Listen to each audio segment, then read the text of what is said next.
सरेला गंजाम जिला सोरडार अधिष्ठात्री देवी मां कंधुणी देवी कंटापिढ़ा यात्रा बामन जन्मरू आरंभ होइतिबा एई यात्रा मूलाष्टमी रे शेष होइछि। शेष दिन में मां जड़े महिला देहरे सवार होई सहर परिक्रमा करथिले। मंदिर भितरे टभाकंटारे प्रस्तुत दोली रे बसी झुली झुली भक्तों को दर्शन देथिले। एई यात्रा दीर्घ 800 वर्ष हेबो पालित होई आसुछि।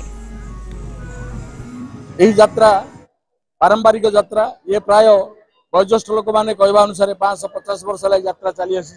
शस्य किपरि गजा हुए से ताट को प्रतिदिन संध्यारे बाली भोग बोली कह जाए।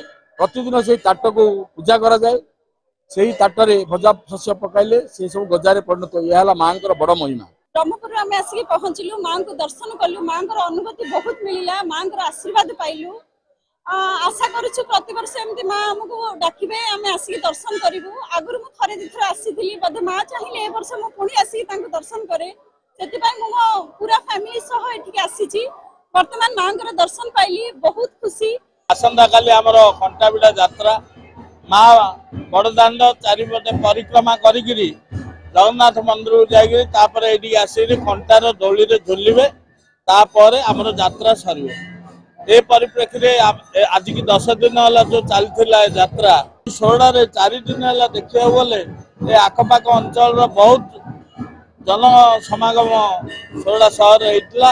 हजार हजार श्रद्धालु आसी माँ को दर्शन करी राति की प्रसाद सारिक जो विभिन्न प्रकार रंगारंग कार्यक्रम होता उपभोग कर घर जाऊ। विभिन्न प्रकार सब आसी जिनपतर जहाँकि आम एठू किणले आमको अधिक पड़े किंतु आमे ताको 5 टंका 10 टंका 20 टंका ए भली भाबरे आमे पाई पारुछु। तो हमको बहुत खुशी लागछि।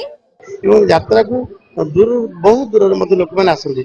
1476 मसीह होता यात्रा ये कंटिन्यू निरवच्छिन्न भाव अच्छी। ए माटी जुगजन्मा पुरुषों माटी ये शशिभूषण रथों माटी ये जयमंगल रथों माटी ये माटी रे आमे पहुंचवा माटी रे धूली आम पाखे आम मुंडे लगे ये अत्यंत सौभाग्य।